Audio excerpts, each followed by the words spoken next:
안녕하십니까. 국토교통부 대변인입니다. 지금부터 심야 택시난 완화 대책과 관련한 브리핑을 시작하겠습니다. 오늘 브리핑은 원희룡 국토교통부 장관이 하겠으며 브리핑이 끝나면 질의 답변 시간을 갖도록 하겠습니다. 그러면 원희룡 장관님의 브리핑이 있겠습니다.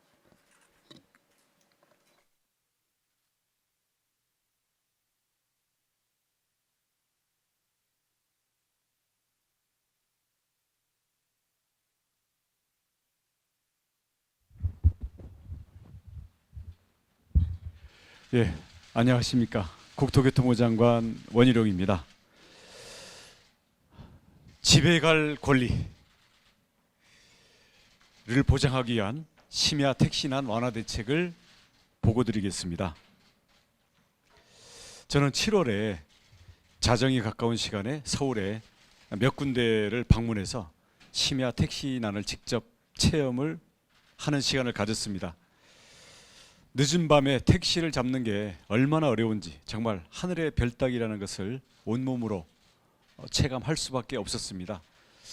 어떤 청년은 콜이 잡혔다고 좋아하는데 대화를 나누는 사이에 배차가 취소돼 버리더라고요. 또 어떤 시민은 결국 잡다 택시 잡는 것을 포기하고 귀가 대신 숙소를 잡아야 되겠다고 말하는 것을 보면서 우리 국민들의 집에 갈 권리가 얼마나 지금 충족이 되고 있지 않는지 정말 무거운 책임감을 느꼈습니다. 이러한 심각한 택시 승차난의 원인은 택시가 없어서가 아닙니다. 기사들이 이탈했기 때문인데요. 특히 코로나19로 한 2년 동안 겪는 사이에 택시기사들이 많이 이탈을 했습니다. 특히 대리기사, 배달업계로 이탈을 해서 현재 법인 택시 가동률이 30%, 즉 택시가 10대 있는데 석 대밖에 운행이 안 되고 있다는 얘기죠. 그럼 기사가 왜 이탈을 했느냐? 최저임금 못 미치는 수입, 그러니까 한 달에 200만 원을 집에 가져가기가 어렵다고 합니다. 반면 400만 원을 오르내리는 그러한 대리운전이나 배달업계의 업종에 비해서 수입이 보장이 안 되기 때문에 대거 이탈이 일어난 겁니다. 게다가 개인 택시의 경우에는 강제 휴무제가 부제라는 이름으로 시행이 되고 있습니다. 서울 같은 경우는 3부제인데요. 이 택시 부제는 1973년 석유 파동 때 기름의 소비를 억제하기 위해서 도입됐던 제도인데요. 50년 동안 그대로 유지되고 있습니다. 그래서 개인 택시의 공급이 강제적으로 제한이 되고 있습니다. 또 심야 택시는 주치 승객들을 상대해야 되는 어려움도 있고요. 또 밤길 운전이라는 노동 강도도 세고 피로도가 큽니다. 그래서 근무 기피가 이루어지고 있는데요.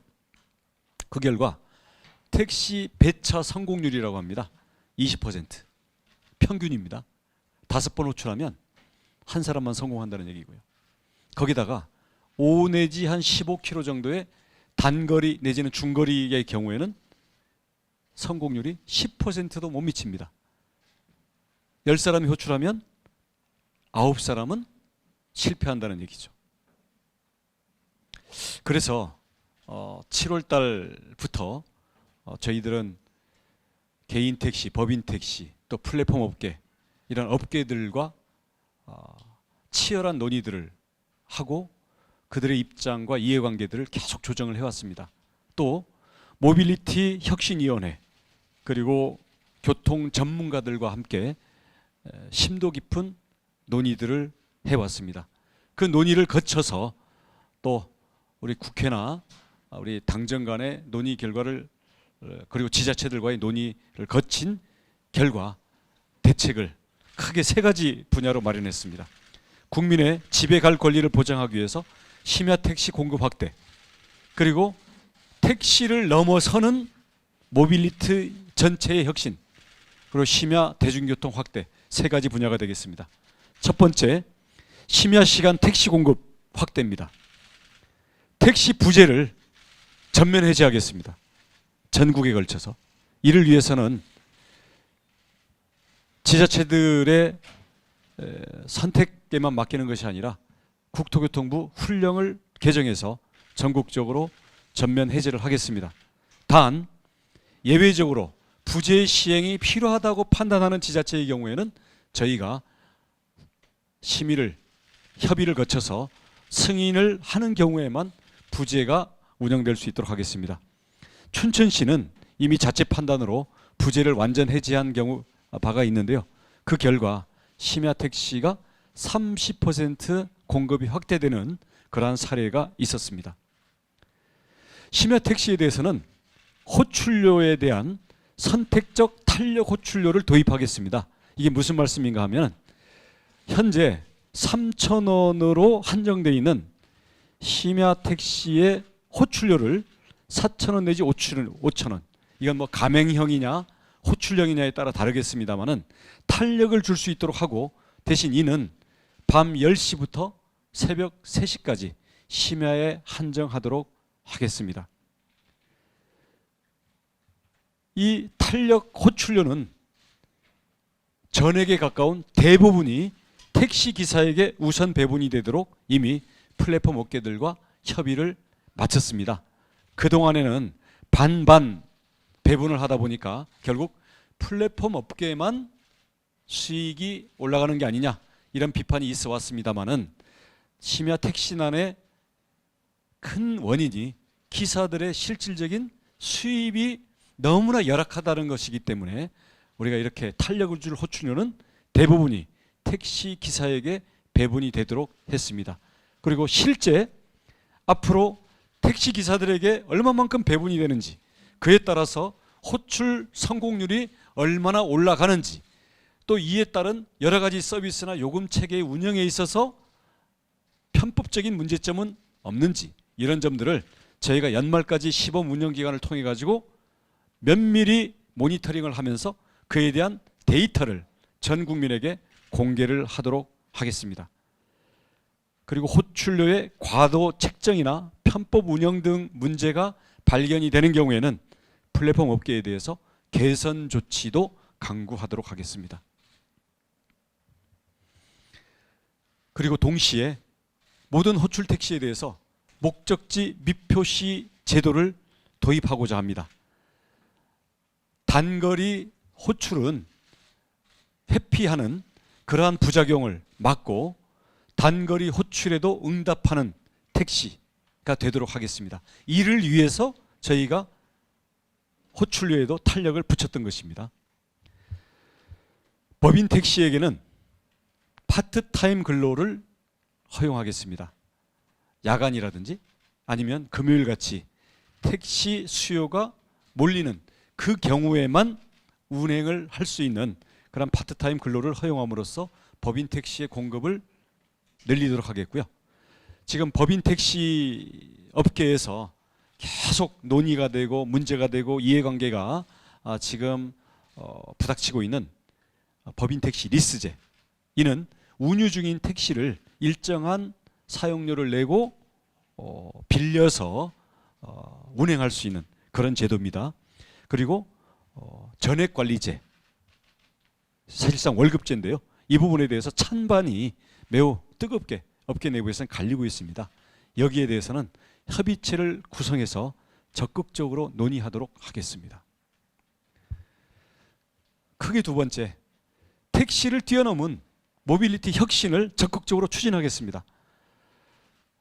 타다 그리고 우버 등의 서비스 도입 여부에 대해서는 지난 몇 년간 많은 논란이 있었습니다마는 이제는 혁신을 가로막는 그러한 기득권에 대해서는 저희들이 타협하지 않고 혁신을 과감하게 추진해 나가겠습니다. 우선 플랫폼 운송 사업을 다양하게 확대하도록 하겠습니다.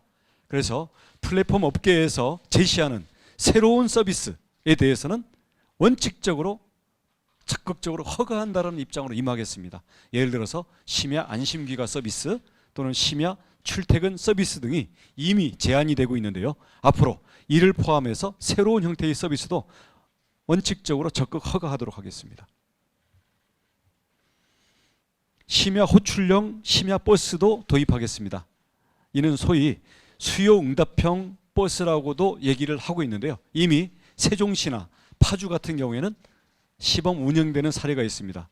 이것은 택시처럼 승객들이 자기 목적지를 입력하면 이 입력을 받은 호출용 버스가 목적지가 비슷하거나 아니면 경유하게 되는 그러한 승객들을 버스 요금 수준으로 순차 탑승시켜서 운행하는 호출용 버스가 되겠습니다.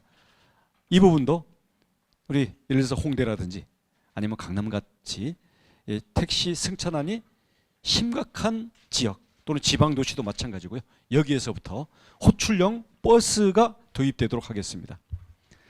아울러 요금이나 탑승 시간 같은 경우에 대해서도 승객들이 요청에 의해서 소비자 맞춤형으로 다양한 형태의 서비스가 출시될 수 있도록 하겠습니다. 크게 세 번째로 택시 이외에 심야 대중교통도 확대하겠습니다.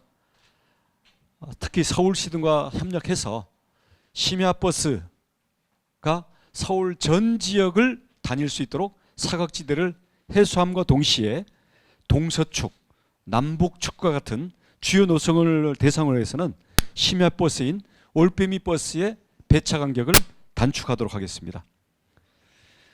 광역버스가 현재 서울 경기 사이에 117개의 노선이 운행되고 있는데요. 여기에도 심야 시간에 수요가 많은 곳을 중심으로 해서 심야 노선을 도입하고 확대해 나가겠습니다. 아울러 지금 새벽 1시까지 운행하고 있는 수도권 전철도 지속적으로 운행을 하도록 하겠습니다. 이를 위해서는 개인 택시, 법인 택시를 포함한 택시업계 그리고 플랫폼 업계의 이해관계의 조정과 협력이 필요합니다. 특히 심야 운행조 등의 편성 등이 필요합니다. 아울러 목적지 미표시 같은 경우에는 법안 개정도 필요합니다. 아울러 현재 택시의 기본 요금이라든지 아니면 택시에 대한 여러 가지 공급에 따른 규제들을 갖고 있는 지자체들의 적극적인 협력도 필요합니다. 우리 국토교통부는 앞으로 과감한 기득권의 타파와 모빌리티 혁신을 통해서 우리 국민들의 집에 갈 권리, 우리 국민들의 호출에 응답하는 택시를 만들기 위해서 단호한 혁신 의지로 추진을 해나가겠습니다. 우리의 궁극적인 판단 기준은 이용자이고 이를 부응하기 위한 택시 기사들의 실질적인 수입과 처우 개선을 보장하기 위한 혁신, 규제 혁신과 규제 타파에 국토교통부가 적극 임하도록 하겠습니다. 국민 여러분께서 많은 관심과 협력을 부탁드리겠습니다. 예, 감사합니다. 예, 장관님 수고 많으셨습니다. 이어서 질의 답변 시간을 갖도록 하겠습니다. 질의가 있으신 기자님께서는 손을 들어주시고 제가 지목을 해드리면 소속과 성명을 뉴스원의 금준혁 기자님. 네, 장관님 안녕하세요. 뉴스원 금준혁입니다. 네, 오늘 이제 보도 자료 보면은 여기 이제 그 승객 미표시 관련해서는 그 호출료를 낸 그 승객들에 한해서 이게 지금 적용이 된다고 나오는데 그렇게 되면 반대로 생각할 때 그 승객이 미표시되는 승객이라면 서울권 단거리를 운행하는 승객으로 이제 기사가 이해를 하고 미표시되는 승객을 모두 안 받아버리는 경우도 생길 수 있을 것 같은데 이에 대한 해답이 있으신지 궁금합니다. 지금 목적지 미표시에 대해서는 저희들이 장기적으로는 입법화를 통해 가지고 이렇게 빠져나갈 수 있는 여지를 다 차단하는 게 필요하다고 생각합니다. 근데 현재 여러 가지 그 플랫폼 업체들 간에도 서비스의 이 알고리즘들이 다 다르고 이런 문제가 있다 보니까 현재 원칙적으로는 저희가 목적지 미표시를 전제로 해서 탄력 호출료를 붙이는 거기 때문에 이 부분들에 대해서 저희들은 운영을 통해 가지고 연말까지 시범으로는 확보하도록 하겠고요. 예를 들어서 지금 말씀하신 것처럼 단거리 승객을 회피하기 위해서 아예 코를 끄고 배회 영업을 한다든지 아니면 어떤 길목을 지키다가 거기서 태워간다든지 이런 편법의 여지가 완전히 차단되는 건 아닙니다. 하지만 현재 대부분의 플랫폼 업체들이 탄력 호출료를 전제로 해서 목적지 미표시를 하겠다는 데에서 협의가 됐고요. 저희가 12월 내지는 내년 초까지 시범 운영을 해보고 거기서 나오는 문제점이나 실태들을 반영을 해서 개선을 할 계획이기 때문에 이 부분들에 대해서는 저희가 일단은 진행을 하면서 보완을 하겠다. 그렇게 이해를 해주시면 감사하겠습니다. 우리 저 실장님이나 우리 저 정책관님이 예, 교통물류 실장입니다. 전체 이제 플랫폼 사업자들이 목적지 미표시를 이제 하게 되고 그 서비스에 대해 가지고는 이제 장거리나 단거리에 대해 가지고 다 적용이 되는 부분일 겁니다. 그렇기 때문에 그 이제 기사분들 입장에서도 이게 장거리 단거리가 이제 구분되는 거에 대해 가지고 특별히 이제 생각하시질 못하실 것 같고요. 이 부분에 대해서는 이제 서울시에서도 강하게 저희한테 요청을 했던 부분이어서 그런 부분에 대해서 협조하는 차원이고 기본적으로 소비자들의 선택권을 이제 높여줄 수 있을 그런 효과가 기대됩니다. 첨언을 해드리면 종합교통정책관입니다.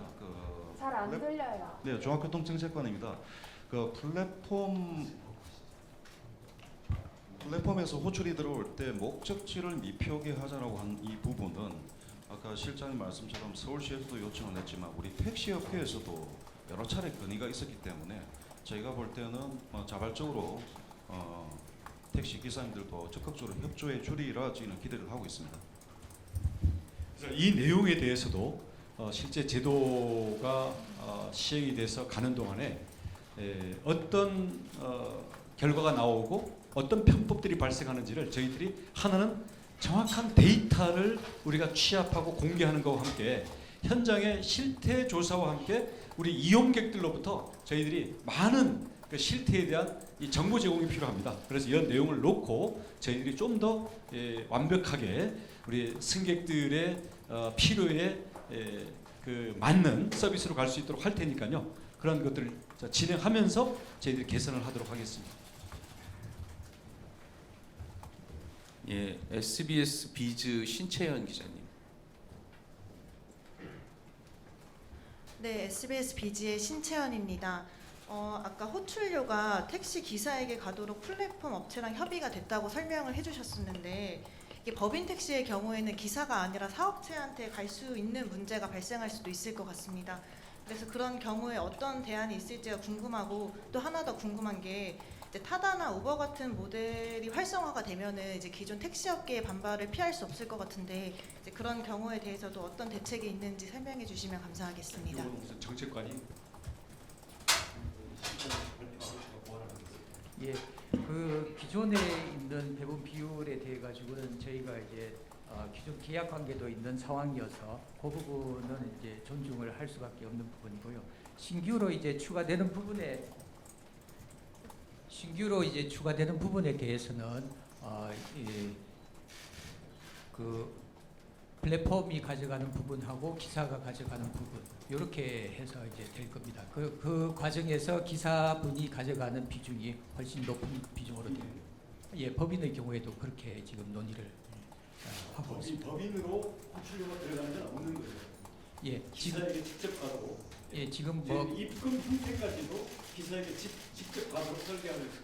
가맹의 경우에도 이제 지금의 경우에는 아시는 바와 같이 이제 법인하고 플랫폼으로 이렇게 되어 있는데 추가되는 호출료 상승 부분에 대해 가지고는 기사하고 플랫폼이 이제 그 나눠 가지는 부분이고 그 비율은 기사분들한테 유리하도록 그렇게 조정하겠다는 내용. 그럼 이해관계에 대한 답변도 여기 같이 된 거 같은가요? 네, 알겠습니다.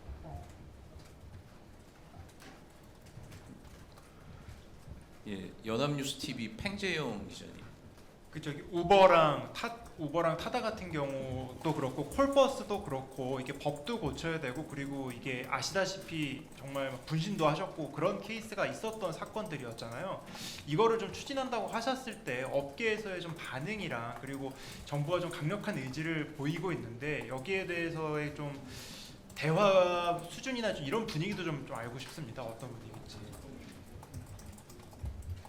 예, 저 이제 우버 타다 모델을 이제 제도한 타입 1을 이제 활성화한다는 부분에 대해서 저희가 이번에 이제 대책에 포함을 시켰고요. 그 내용 중에 이제 저희가 그 진입할 때 필요한 그 비용에 대해 가지고는 시행령 부분이어서 그런 부분들은 이제 좀 더 조정을 하는 부분에 대해 가지고는 협의를 할 계획이고, 그 외에 이제 신규 새로운 사업 모델에 대해서는 특별히 이제 법 규정을 개정할 필요는 이제 없습니다. 신규 사업 모델에 대해서는 장관님께서도 말씀하셨던 심야 관련된 기업 모델이라든가 출퇴근 모델과 관련해서는 업계에서 요청이 오면은 지금 현행 법령 내에서도 충분히 처리할 수 있는 부분이어서 이 부분에 대해서는 저희도 이제 적극적으로 이제 받아들일 생각이고요. 이제 업계의 분위기에 대해서도 저희가 이제 많은 대화를 했습니다. 업계와도 30여 차례 이제 계속 대화를 하면서 지금 이제 공급 자체가 부족한 부분이 있어서 이 부분에 대해서 저희 국토부에서도 요금과 관련된 호출료 부분을 통해서 기사 처우 개선을 하는 노력을 하고 있다. 그리고 적극적으로 공급 효과가 가져다 줄 수 있는 부재 해제 이 부분에 대해서 협조를 해달라. 그리고 그 외에도 여러 가지 혁신과 관련된 과제들에 대해서는 예전에 비해서 많은 분들의 요구가 이제 높아지고 있는 부분이고, 현재 공급 자체가 부족한 부분이기 때문에 이 부분에 대해서는 많은 양해를 바란다는 이야기를 많이 했었고요. 그 부분에 대해서는 많은 부분들이 혁신에 대해서 어느 정도 이제 많은 그 수용성이 예전에 비해서 많이 높아진 부분이었습니다. 이런 부분에 대해서 저희가 이제 할 수 있는 부분하고 법규 개정을 해서 해야 될 부분에 대해서는 여러 가지 논의를 거쳐서 하자고 이야기를 많이 한 상황입니다. 조금만 더 보완을 하면 타다나 우버 같이 기존에 없던 서비스, 그리고 기존에 있던 여러 가지 자격 요건이라든지 아니면 공급을 제한하는 하다못해 주차지 문제라든지 교대 근무 장소라든지 이런 부분들에 대해서 풀어나가는 부분들에 대해서는 이 업체에서도 공급 부족에 대한 공통의 인식 때문에 많이 공감대가 되고 된 상황이고, 여기에 대해서 규제 혁신에 대해서는 어느 기존의 이해관계 기득권 때문에 못하는 것은 결국 국민의 피해로 가기 때문에 그 점에 대해서는 국토부가 책임지고 적극적으로 추진하겠습니다. 단 한 가지 저희들이 고민이 끝까지 되고 있는 것은, 예를 들어서 개인 택시 같은 경우에 부재 해제가 되고, 그럼 법인 택시 같은 경우에는 아까 말씀드렸던 것처럼 워낙 기사들의 처우가 열악하고 가동률이 30%밖에 안 되다 보니까 이 운유 중인 택시에 대해서 리스제를 도입하자라든지, 아니면 이게 과연 월급제로 갈 거냐, 아니면은 이 기사들이 운행한 만큼 수입을 가져갈 수 있는 이런 걸로 갈 거냐에 대해서 계속 그동안에 이 오랜 세월 동안 계속 해묵은 논쟁거리였기 때문에 이 부분에 대해서 이번 저희가 이 모빌리티 혁신 및 택시 승차난 완화를 저희들이 대책을 발표하는데 여기를 결론을 다 갖고 발표할 수는 없었습니다. 그래서 이 부분이 이건 조금 더 협의체를 통해 가지고 이건 이해관계의 조정 부분이 필요한 거기 때문에 논의들을 해나가되, 그 부분들을 우리 국토부가 무조건 안 된다라는 입장이 아니라 모든 것들을 올려놓고 서로의 이해관계를 조정하면서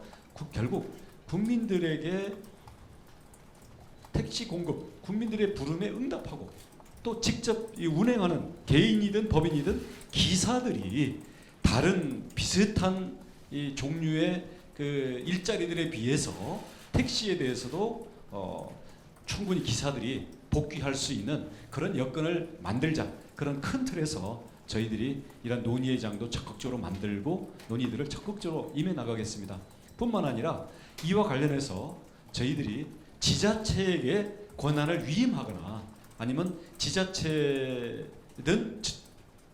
중앙정부든 규제나 이 통제 자체를 아예 없애버려도 되는 부분이 있는지 이런 부분들도 저희들이 일단 급박한 승차난을 해소하고 난 다음에는 보다 구조적이고 지속적인 그러한 제도를 만들기 위해서 저희들이 좀 더 근원적인 그런 규제 완화와 권한 위임 이 부분들도 저희들이 적극 검토하도록 하겠습니다.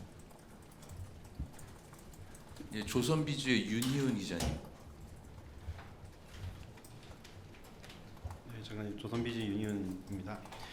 앞서서 이제 모빌리티 혁신에 대해서 말씀하셨는데요. 타이번 등 모빌리티 이런 스타트업에 이제 다양한 새로운 기회를 제공할 수 있을 것 같습니다. 문제는 좀 지속 가능성인데요. 이번 대책이 어떻게든 심야 택시 대란을 잡기 위해서 공급을 확대하는 것인데 역으로 추후 물가가 너무 올랐다든지 좀 경기가 둔화돼서 택시 수요가 줄어들 수도 있지 않겠습니까? 그때 되면 또 과잉 공급이 또 문제가 될 수 있는데 그런 상황이 되면 또다시 이거 가장 먼저 규제 대상이 되는 거는 결국은 새로운 스타트업이 아니냐, 그런 모빌리티 스타트업이 아니냐 이런 업계의 불안이 있습니다. 이런 거에 대해서 좀 어떻게 장관님이 생각하시는지 좀 궁금한 거요. 또 하나는 지금 발표에서 보면 뭐 모빌리티 서비스에 대해서 심야나 출퇴근 시간에 어떤 서비스는 언급했는데 주간 운행에 대해서 여전히 좀 규제가 필요하다고 보시는지 여기에 대한 생각 듣고 싶습니다.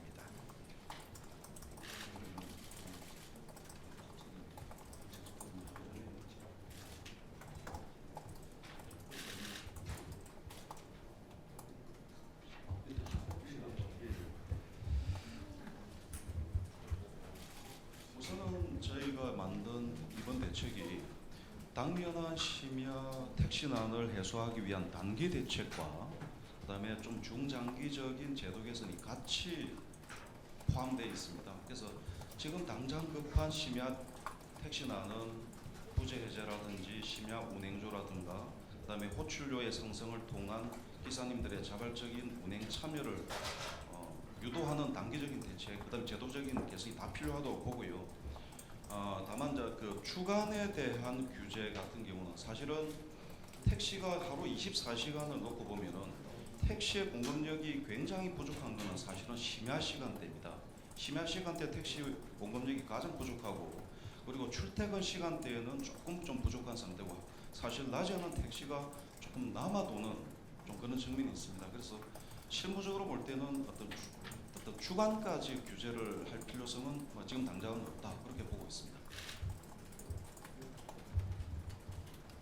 네, 매일경제 잠깐 뭐 보충 답변.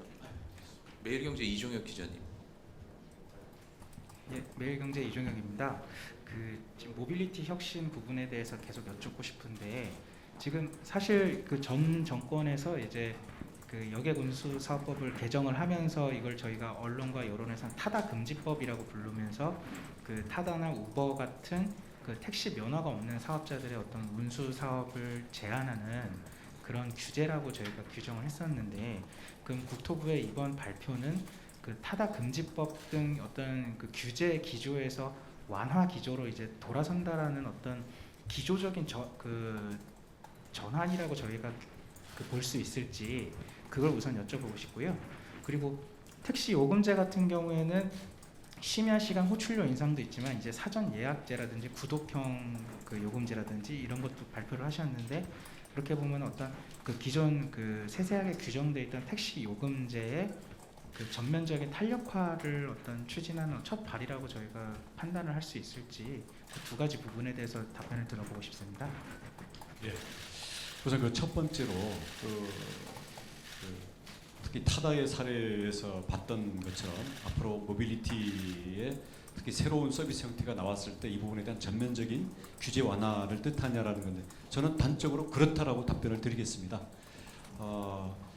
이 옛날에는 국민들의 뭐 예를 들어서 자용도 없고 이런 상황에서 마련됐던 이 택시가 지금 어떻게 보면 이 현실이나 시대 그리고 특히 미래의 모빌리티 변화를 바라봤을 때는 너무나 맞지가 않습니다.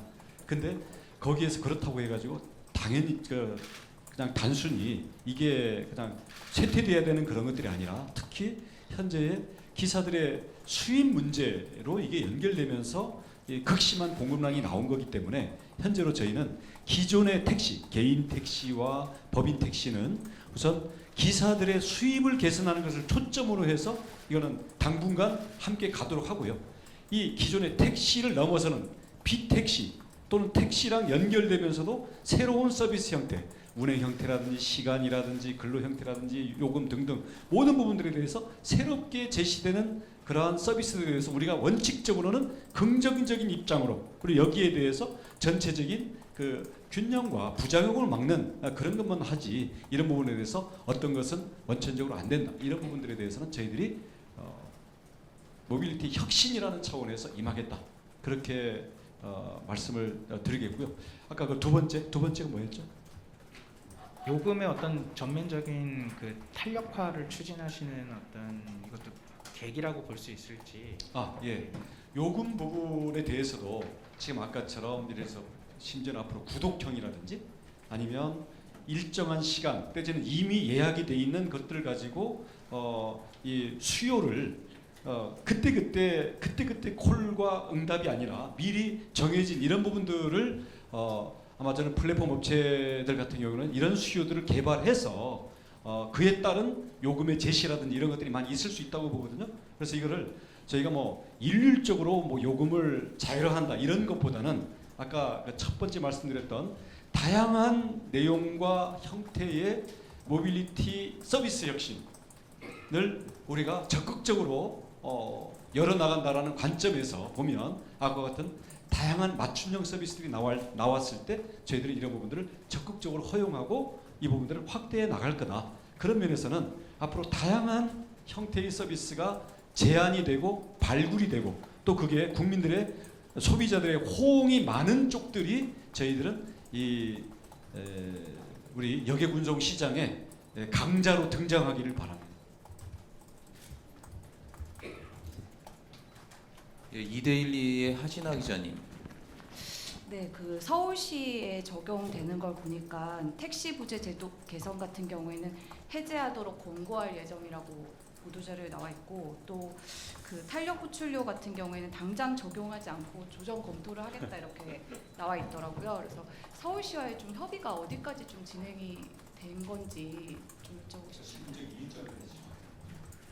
예, 서울시에서는 부재 해제와 관련해서는 이제 다음 달부터 한다는 이제 계획을 갖고 있고요.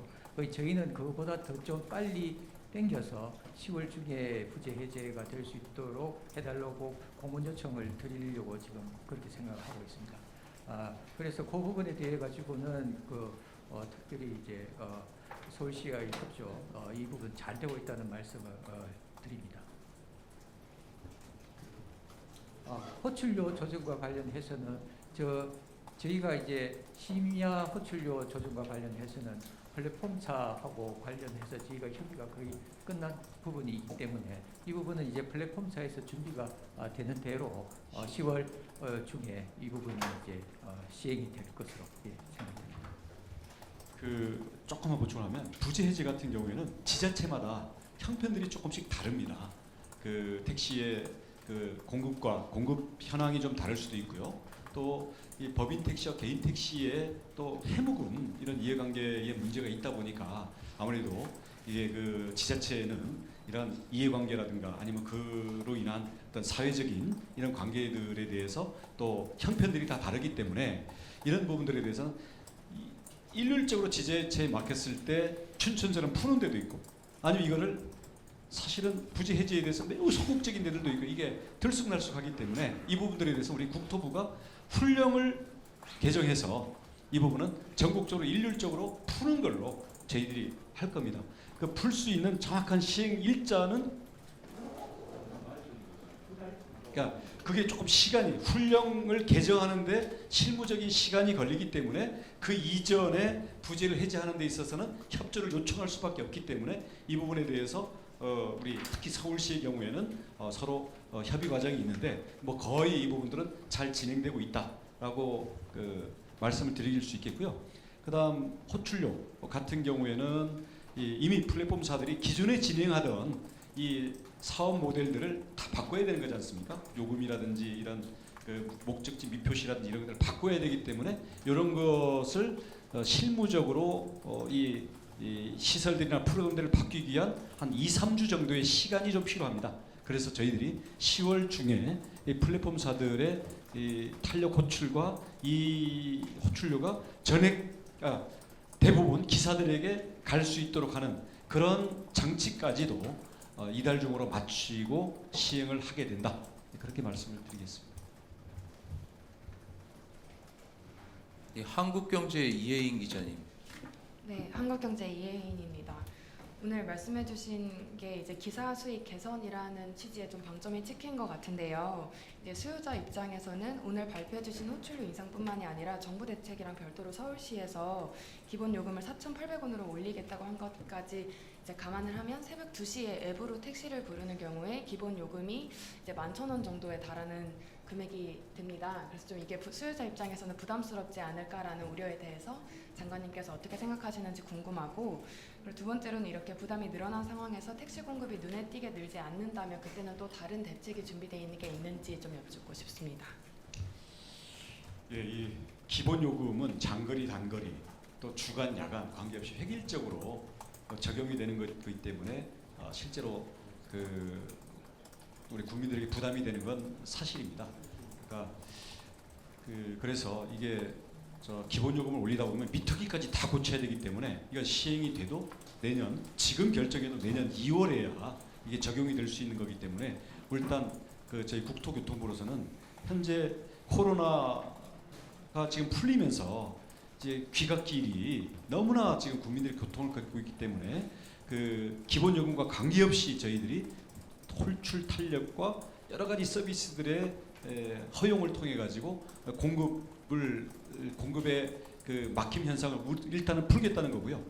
그다음 만약에 택시 기본 요금이 인상이 돼서 그다음 이게 전체적으로 국민들에게 이게 수용 가능한 수준인지 아니면 거기에 대해서 또 어떠한 요금 내지는 호출료를 적용해야 수요와 공급에 있어서 좀 더 나은 그러한 이 방식인지에 대해서는 저희들이 12월 또는 2월까지의 시행 결과를 놓고 그때 다시 판단하도록 그렇게 하겠습니다. 그래서 결국 저희들이 요금만 오르고 국민들의 이 배차 성공은 별 변함이 없는 그런 결과가 나오지 않도록 하겠다는 게 저희의 목표인데, 혹시 그런 현상들이 조짐이라도 있는지 저희가 매번 시행 결과를 모니터링하고 그 데이터를 우리가 플랫폼사라든지 이런 데이터를 저희들이 요청해서 이거를 확보를 해서 국민들에게 공개를 하면서 국민들의 수용과 공감을 얻을 수 있는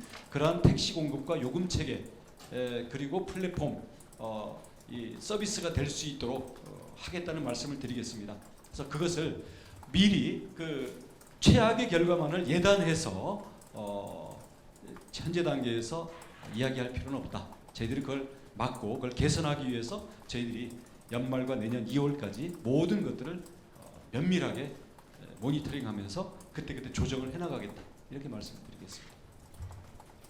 예, 머니투데이의 이민하 기자님. 예, 저 머니투데이 임나라고 합니다. 일단은 세 가지 정도 여쭤보고 싶은데요. 공급 확대 지금 기대하는 수준 이번 대책으로, 그래서 그러니까 심야조 파트타임으로 늘어날 수 있는 택시 공급수 예상하시는 거, 그리고 타이번 기여금 인하를 통해서 얼마나 늘어날지 예상하시는지 일단 그거부터 여쭤보고 싶습니다. 숫자 제시할 수 있겠습니다. 지금 조개 통칭적입니다. 부재 해제라든가 심야 운행조 편성 이런 탄력 호출료의 인상을 통해서 저희가 볼 때는 지금 현재 서울시 같은 경우는 지금 심야에 운행하는 택시가 코로나 이전보다 지금 5,000대가 딱 부족합니다. 저희는 이 단계적인 어떤 이 시책을 통해서 연말까지 한 3,000대 정도는 공급을 할 수 있으리라고 지금 기대를 하고 있습니다. 그다음에 타이건 같은 경우는 타이건은 지금 총량이 있는 건 아닙니다. 기자님도 잘 아시는 것처럼 19년도에 타다 우버 사태를 거치면서 사회적 합의를 거쳐서 타다 우버 그 모델은 잘 아시는 것처럼 타이건으로 제도화가 이미 되어 있습니다. 근데 이게 현재는 3개사가 420대밖에 안 되고 있는 상황이라서 이런 부분들은 저희가 허가 조건이라든가 기여금의 완화 이런 것들을 통해서 일단 택시 자체의 공급력을 확대되는 상황을 봐가면서 타입원에 대해서도 저희가 좀 확대를 해 나가겠다라는 게 좀 실무적인 생각입니다. 저 하나 더 있는데요. 아까 그 호출료 인상 수입 배분이요. 그 대부분이라고 말씀하셨는데 그게 뭐 기존의 업계에서는 한 90%선 언급하고 있다고 들었었는데 지금 또 오늘 말 나오는 거 들으니까 한 80%선까지도 생각하신다고 하던데 실제로 뭐 실현 가능한 선이 한 어느 정도 선으로 보고 계신지. 수입 배분. 지금 타입 3, 잘 아시는 것처럼 중개콜 같은 경우는 개인 택시든 법인 택시든 그 호출료는 플랫폼 회사에서 기사님들한테 직접 가도록 되어 있습니다. 거의 한 90% 선으로 협의가 좀 되어 있습니다. 그 정도 답변 들으려고 질문하신 건 아닐 테니까 제가 조금 더만 더 보완을 하면요. 아까 그 앞에와 관련해 가지고 지금 코로나 전에 비해서 5,000대 서울의 경우입니다. 줄어서 우선 이 부재 해제라든지 이걸 통해 가지고 호출료를 가지고 탄력 가지고 한 3,000대 정도 늘릴 수 있다고 보는데 아까 말씀하신 것처럼 택시 심야 공급 택시 공급 효과가 작다라고 저희들이 명확히 데이터가 나오면요. 저희들은 비택시의 공급 그 여지를 저희 대폭 늘리겠습니다. 타입원. 예. 그래서 이 부분들은 그렇다고 해가지고 이게 또 지나치게 급격한 초과 공급이 돼서는 또 안 되고 이것들이 연속성을 가지고 가야 되기 때문에 그런 부분들은 앞으로 저희들이 상황을 보면서 조정할 내용이다 이렇게 말씀드리겠고요. 그다음에 이제 기사 수입으로 저희가 대부분이라고 하는데 이게 어떤 경우에는 100%를 제시하는 것도 있고 어떤 경우에는 사실 80을 제시하는 경우도 있습니다. 근데 이게 일률적으로 비난할 소지는 아닌 게 예를 들어서 가맹 형태와 단순 호출 형태를 똑같이 운영하고 있는 경우에는 이것을 지나치게 올리다 보면 가맹이 무너져버리는 이러한 것을 염려하면서 이것을 어떻게 모델을 조정해야 될지에 대해서 플랫폼 업계가 우리 국토교통 이상으로 골머리를 앓고 있습니다. 그래서 이러한 선의의 고민 내지는 비즈니스적으로 합리성이 있는 어떻게 이 시스템을 맞춰갈 거냐에 대한 고민은 우리가 조금은 여지를 두자. 그리고 앞으로 이 서비스들을 좀 더 고도화하는 과정에서 필요한 추가 투자 비용도 있을 수가 있으니까 그래서 이런 부분들을 현재는 우리가 기사 수입을 올림으로써 모두가 함께 살기 위한 이게 가장 급하다는 차원에서 최대한의 협조를 지금 끌어낸 상태고요. 이 호출료 내지는 앞으로 요금 체계가 또 어떻게 가야 되는지에 대해서는 앞으로 한 5, 6개월 정도 시행을 해본 그 데이터와 그에 따른 효과 그리고 과연 여기에서 편법을 쓰고 있는지 아니면 진짜 서비스의 질과 이 국민들에 대한 공급 체계를 유지시키기 위한 정말 합리적인 그러한 어필인지 그러니까 요구사항인지 이런 걸 저희들이 면밀히 검토를 해서 그에 대해서는 추후 조정을 해나가도록 하겠습니다. 예, 한 분만 손을 드셔서 끝 질의로 해야 될 것 같습니다. 그 연합뉴스의 박초롱 기자님.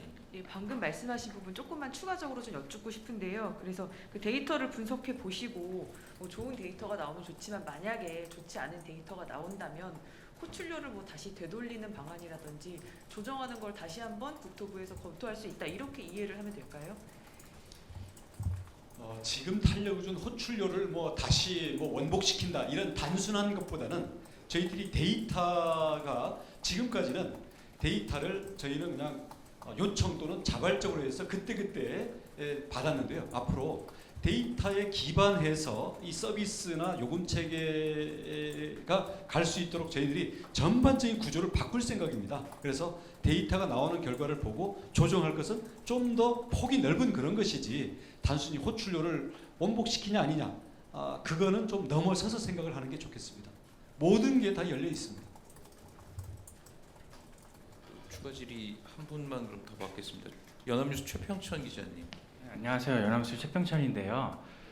그 타다 우버 모델 활성화라고 했는데 여객 운송 사업법에 자동차로 이제 운송 사업 못하게 한 거 이게 이제 중형 택시인데 이 우버나 타다를 활성화를 추진한다라는 게 예전에 우리가 흔히 알고 있는 그런 중형 자동차의 타다나 우버 이런 거 활성화는 여전히 불가능한 거인데 승합차를 활용한 심야의 운행만 확대하겠다 이런 것인지, 아니면 법을 개정을 해서 앞으로 타다금지법이라고 불렸던 그 법을 개정해서 기존의 대로 이제 중형 택시 운행을 할 수 있도록 할 것인지 좀 여쭤보고 싶습니다. 종합교통정책관입니다.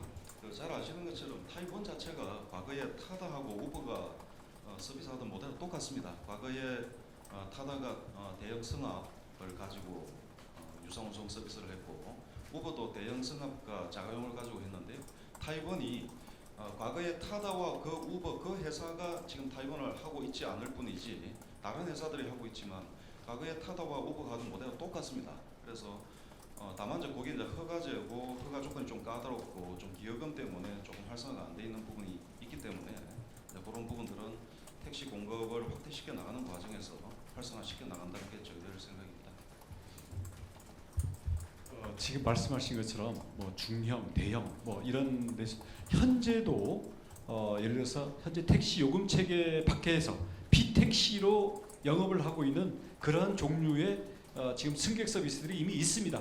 그러니까 이런 부분들을 포함해서 앞으로 예를 들어서 우버 같은 경우는 자가용의 이게 이 유료 유상 영업을 전면 확대 허용하는 형태가 될 텐데, 모든 자가용에 대해서 저희가 허용을 하진 않지만 비택시 형태로 이 택시가 아님에도 불구하고 유상으로 여객들을 운송할 수 있는 이런 서비스는 앞으로 계속 늘려나갈 거고요.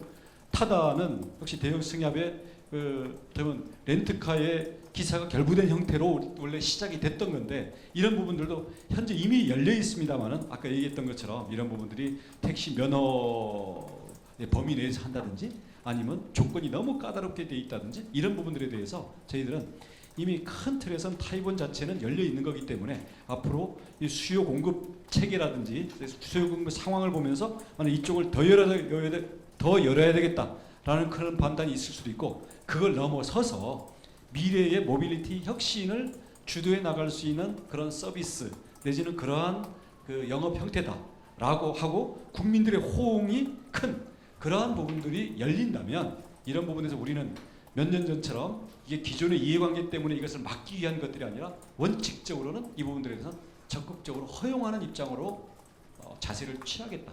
대신 전체적으로는 이게 너무 급격한 초과 공급이라든지 이런 게 또 거꾸로 문제가 되면 안 되니까 수급 상황과 실제 나타나는 운행과 국민들의 만족도에 대한 데이터들을 가지고 저희들이 속도 조절만 해나가겠다. 그렇게 받아들이시면 되겠습니다.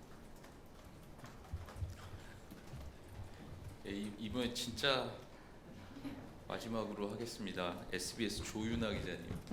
네, 죄송합니다. 저 SBS 조윤아인데요.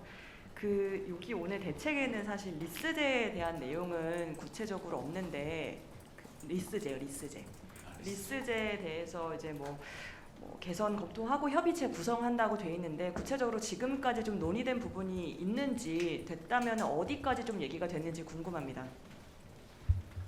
예, 리스제 관련해서는 좀 아시다시피 조금 논쟁적인 부분이 있습니다. 리스제를 도입하면은 지금 이제 운유 중인 법인 택시 가동률을 이제 높일 수 있는 그런 이제 장점이 있는 반면에 지금 이제 여객 자동차 운수 사업법이라든가 택시 발전법 상에 있는 규정을 이제 개정해야 되는 그런 부분도 있어서 이 부분에 대해서는 좀 논의를 가져가야 될 필요가 있고요. 또 이제 리스 사업 모델과 관련해서 제일 중요한 관건이 이제 리스료, 이 부분을 이제 얼마로 해야 되는가 하는 부분이 이제 좀 중요한데, 이 부분에 대해서도 조금 이제 이해 당사자 간의 견해가 큰 부분도 있고 해서 그런 부분들은 조금 더 논의를 협의체를 통해서 좀 논의를 조금 더 가져가야 될 것 같습니다. 네, 이제 더 이상은 추가 질의가 없으신 것 같습니다. 이상으로 오늘 브리핑을 모두 마치겠습니다. 감사합니다. 더 심도 있는 질의는 개별적으로 우리 두 분한테 저한테도 좀 해주십시오. 예, 고맙습니다.